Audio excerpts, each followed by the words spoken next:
Alright guys, we have reached the point of the workshop where I'm inside, my shell is dry. Now I can focus my attention on a lot of these very important bits and bobbins, such as hurricane ties and rafter mount tie brackets.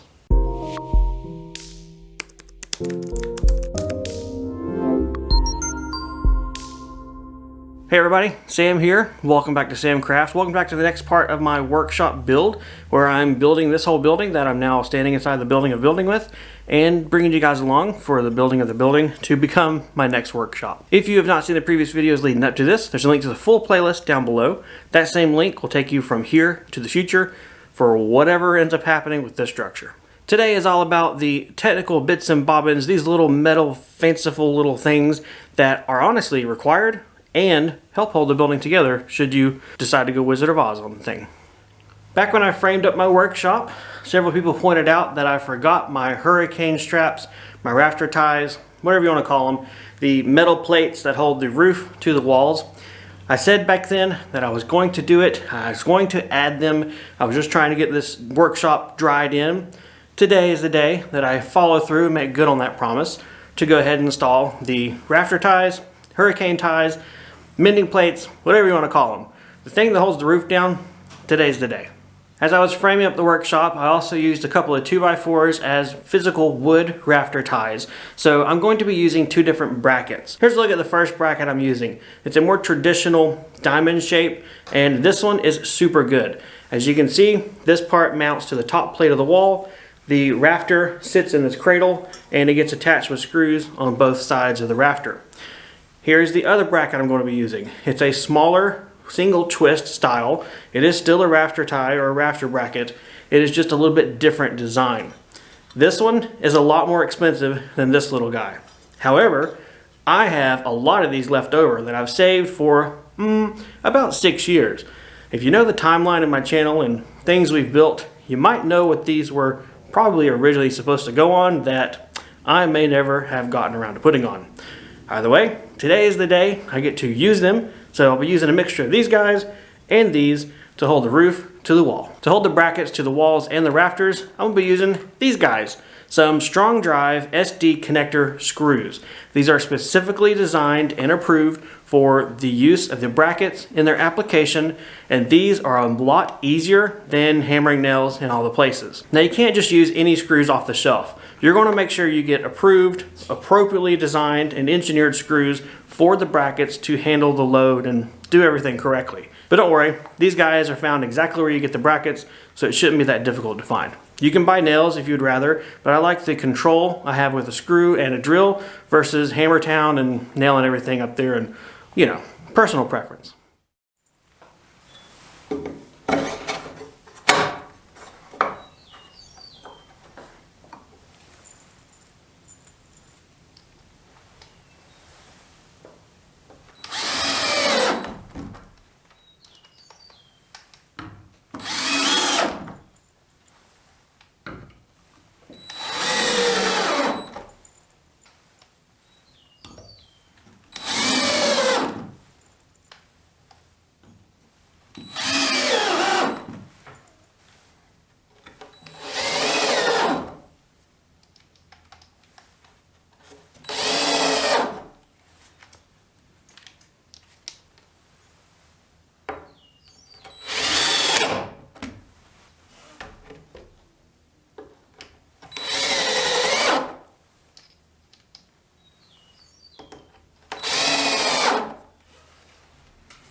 There we go. My roof is now completely secured and attached to the walls, and that is one big check off on the small things that if you're not careful you'll forget about doing if you don't just get them done. I did backpedal a little bit on using the diamond plates versus the single twist in certain areas.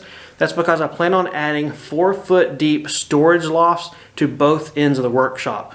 So I had to take off the diamond plate down here and over there as far as where I'm going to add 2x4 rafter tie boards to support the floor. So that's the reason there's a little bit of variance there. So in the end, I only end up using 2 of my diamond plates per long wall, which is not as much as I was planning on or hoping, but hey, it is what it is. Having the storage lofts is going to be very important for my workshop for, well, storing things. So what I'm going to do next is focus my attention on my ridge beam and my rafters. I have some brackets here that I've got that would be perfect for setting into place. The way these work is this slides over your rafter like this. This part attaches to the ridge beam, these toe down into your rafter, and then this bottom cradle is at an angle yet still flexible. What you do with that is fit it in place and then pull it up and attach it to the bottom of the rafter that way. What this effectively creates is a holder and cradle of sorts to keep all the rafters in place, make them a lot more safe, stable, and withstand any kind of harsh winds or elements as they need to do.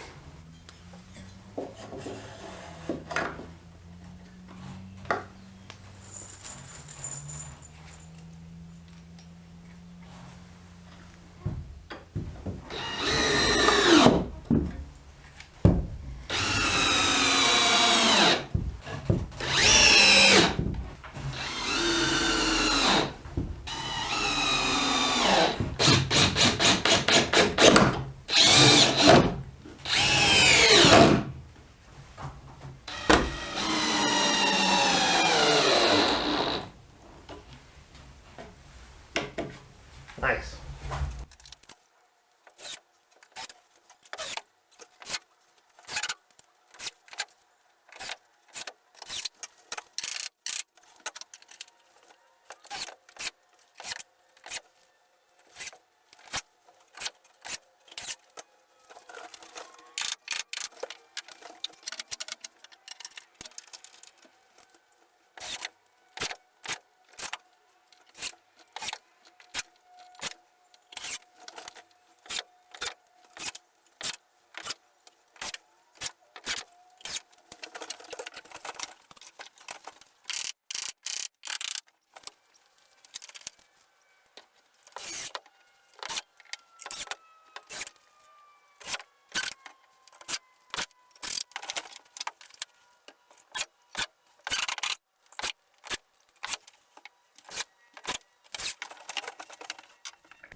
Alright guys, so everything is buttoned down, all of the brackets are up there, and it is just looking so nice and industrial in here now. In all seriousness, it is nice to have this done. These are very important brackets to add to a structure, and I am very glad that this is one step that is now behind me. I do, however, have a question, and this is going to be after the fact for me, but for anyone watching this video, maybe it'll be helpful for you to read down in the comments. With these diagonal hurricane ties, which way is the proper way to install them? Should the fins face outside or should the fins face inside? Does it matter? Is it going to make a difference? This is stuff that I myself couldn't find before installing these brackets. So I don't know, maybe there's someone out there who will have a true, legitimate, verifiable source and reason for picking A or B, or maybe there is no difference. As far as these rafter saddles, or whatever they really are called, these are really cool. These are really expensive, so if you're building your workshop or a structure, consider using the smaller ones that go on before you ever frame everything up. But in the event you're like me, or if you're doing a retrofit job, it is cool to know that something like this does exist, so you can at least add some warm fuzzy fillings, meet your building code requirements, or whatever. Add it to your building after the fact, like me. That's going to cover it for this part of the workshop build, guys. If you have any questions or comments about this or the whole project as a whole, leave me a comment down below. Otherwise, take care, and I'll see you guys next time in the workshop.